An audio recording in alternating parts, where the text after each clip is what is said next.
An anthology on the bad, the short-lived, and the forgotten shows and events in television history. You are listening to It Was a Thing on TV. On this week's Super Train Mystery, Hail to the Chief. Two dwarfs and a magician replace a presidential candidate with a double so real, even his wife can't tell. What number Minisode is this? 33. Okay. Your episode will begin shortly. Do do do do do do do. Stand by. Your podcast host will be here momentarily. Minisode 33. Submission number 1525. The many formats of the Chain Reaction bonus game. This minisode covers the many iterations and evolutions of the Chain Reaction bonus game from the 1980s. We are not going to be covering the USA version or any of the 3 GSN versions. And when we say many versions, there's 3. In late 1979, Bob Stewart created a new word game for NBC called Chain Reaction. The idea of the game is simple. One word leads to another, and then another, and then another, and then another, and then another, and you have all 7 words, and we've stopped. NBC bought the game, and it lasted all of 5 months. But it was a good 5 months. In fact, USA reran the show, and they loved it so much that they created their own version taped out of Montreal, I believe. In Canada? Like, it was a big deal because Jeff Edwards would commute from Southern California to Canada to shoot it. And I don't even remember if he was doing anything else at the time. Yeah, because Treasure Hunt probably was off the air by then. And Jackpot had yet to air. But wait, Jeff Edwards, as we know, wasn't the first host of the USA version. We had Blake Emmons for one season, and then we had Jeff Edwards for the rest of the seasons, and then it lay dormant until GSN picked it up in 2006. And we've had 3 different versions since then. The bonus round was called Instant Reaction, and it was not like the front game. It didn't have anything to do with the relationship between pairs of words. Instead, what the basic gist of it was, 2 celebrities from the winning team would have the contestant say an answer by constructing a question 1 word at a time. Simply, it was the genesis of Go. Without the receiver moving chairs and having a team of 5 players, it was just 3 players. That game remained the same throughout the 5 months of the run. However, the way they got around to the payment, because 1 word led to another, but the right word led to $10,000. The way we get to the $10,000 varied from era to era to era. The first era, which only lasted that 1 week, the team had $1 and 60 seconds to create many questions. Every correct answer added half of a zero behind the $1. So if you get 2, you win $10. You get 8, $10,000. And you had only 60 seconds to do it. People had a problem with this. They had a problem getting the 8 questions needed for the $10,000. So up to week 5 of the series, they increased the time limit to 90 seconds, and then they were no longer staked the dollar. The first correct answer is worth $1. The next 3 added a 0 behind it, so number 2 would be worth $10. Number 3 would be worth $100. Number 4 would be worth $1,000. And then the next 4 would be worth $1,000 each. And then the final one, the 9th question, would be worth $10,000. So it basically went from 8 in 60 to 9 in 90.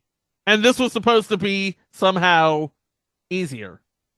Well, it was easier to win the money because if you only got what, 5 right, you'd be at $2,000. And that's double what you'd get for getting 6 answers right in the first version. I think the problem is the first version was too stingy, but the second version was too liberal. If you don't win the big prize, let's say you only get 8 right answers.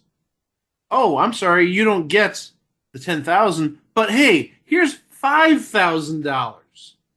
And you got to wonder how many shows at that time, and we're not going to do the research, but how many shows gave away $5,000 as the top prize at that time, besides a lot. So you don't even win, and you win essentially the top prize on other shows. But then when we get to the third one, and I'm going to let Chico handle this, but the third one is where they sort of got it right. It wasn't too cheap. It wasn't too excessive. It was, I'm not going to say perfect, but it was the best fit. Each of the first 9 correct answers is worth $100. The 10th correct answer was worth $10,000. It went from 8 in 60 to 9 in 90 to 10 in 90. And that only lasted 2 weeks. They sort of tweaked it so that the contestant was staked with the 100 at the start of the round, so it went back to 9 in 90. And that's all there is to it. It took them about maybe 6 or 7 weeks, but they finally got it right down the middle. It shouldn't have taken this long. Think about it. With other shows, I'm thinking like Few, just off the top of my head. In that show, you got $100 per blooper corrected, and then you won the big money, the $25,000 if you got 10. That, I think, is like the perfect fit for maybe any game show. Do this 10 times in a minute, and you get the big money. If not, we're going to give you $100 per wrong answer. The right bonus round, or the best bonus round, was there right for the picking, but, you know, was Bob Stewart trying to be like overly complex, overly cheap? And then after week 1, he was overly liberal? I don't know. And let's not even get into the bonus round of the pilot to Chain Reaction, because that show offered $100,000. And I'm sure in order to get the $100,000, and I say this jokingly, and again, we're not doing the research right now, you probably had to get 20 answers in a minute to get the $100,000.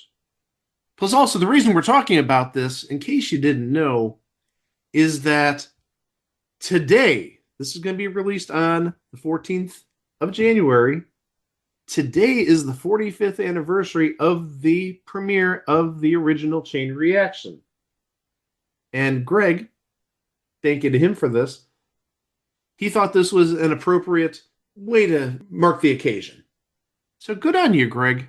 You earned your cookie this week. You don't want a cookie? Only if it's chocolate chip. I don't know if they're chocolate chip or laxatives in there. You can take a chance. No. All right. But no, it was his idea, so thank you, Greg, for bringing this up, and thank you for creating this little minisode. And I think that's all we got to say, because, you know, we talked about the cheapo version, and I don't even know what the biggest prize was in that first version. 8 in 60 seconds is very tough to do, so I'm guessing a lot of people may have gotten to $1,000. But and I see Greg's got his finger up because he's going to say what I'm going to say, and we're going to put this in for the close. The first bonus round, there were only 3 correct answers, and 3 correct answers got you a whopping, say it, Greg, $10. $10 in 1980 currency. $10. And mind you, in the main game, winning the main game got you $250.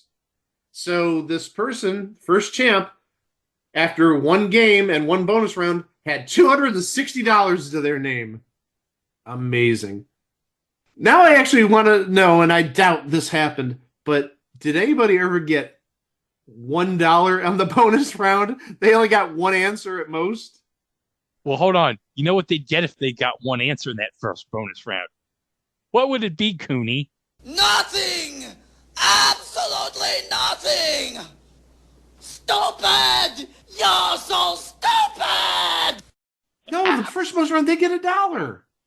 So they got $1 while doing absolutely nothing. I'm guessing because the NBC budget was so tight, Fred Silverman was probably saying, look, we put all our money on the super train. Look, just guarantee them $1 if they win. Well, not just Super Train. Remember when we talked about A Man Called Sloan? That was like the big budget TV show, the show that was supposed to be James Bond on the small screen. Yeah, maybe this is, like you said, Fred Silverman's way of balancing the budget. We spent $5 million on A Man Called Sloan. Chain Reaction, your bonus round budget is $1. It all balances out. Now, hold on a second. How much money do you think NBC wasted on Turnabout? Not as much as on Super Train or on A Man Called Sloan, I guarantee you that much. Were there any sort of special sets made? Was it any sort of fancy thing? No, it was frigging John Shuck and Sharon Gless basically sharing the same bed, and they got this $10 tiki statue from like Pier 1 or something. There was no money that was spent on Turnabout. How dare you think that? The more money was spent on that friggin' advertisement where Sharon Gless was chomping down on that cigar. Yeah, Sharon Glass chopping down a cigar. I'm a real man. Yep. It always goes back to that with Turnabout, and I absolutely love it every single time. I think if we don't have anything else, that's it for this mini-sode. And like I said, I'm going to put the $10 bonus round win at the end here. Thank you very much for listening. And well, you already got the Monday episode because that would be out on the 13th. And I said this is coming out on the 14th. So come back Thursday and see what we got up our sleeves. Row! We're back with Chain Reaction and a chance for Patty to win $10,000 in 60 seconds. Now, Fred and Joyce, as the answers pop up on your screen, you must quickly create an acceptable English question for that answer you see. There's a catch because as you build the question, each of you may add only one word at a time. When your question is finished, hit that bell. Hit it, Fred. Like that. And at that point, Candace, you respond only when you hear that bell. Only our celebrities can see the answers. We start you out with $1. And for every correct answer, we reveal 1/2 of each of these zeros down here. You get all 8 answers in 60 seconds, light up all 4 zeros for a total of $10,000. If you skip any necessary words or create an unacceptable question, you'll hear this sound. That's bad. You have 60 seconds for your first answer. Ready, go. Who Was married to Richard Burton. Elizabeth Taylor. What Do you have start again. Go to the next one. What is celebration. 4th of July. Go to the next one. Wrong. what Television series has Henry a Winkler. Happy Days. You got $10. what Took You better start again. you better- What historic city is in Massachusetts. Boston. Right. what Is opposite your toes? Hands. No, go on. What fruit is a dried raisin? Great. Time is up. How about that? You ran into trouble there. No, it's a A prune is a dried plum, I think. That's what you were looking for. Candace, you're still in the game. In addition to your $250, you have just won $10. $10. You didn't light up the rest of the zeros. You'll have another chance, though, to win $10,000 when you play up against a brand new contestant right after a word of interest for you. $10. How about that?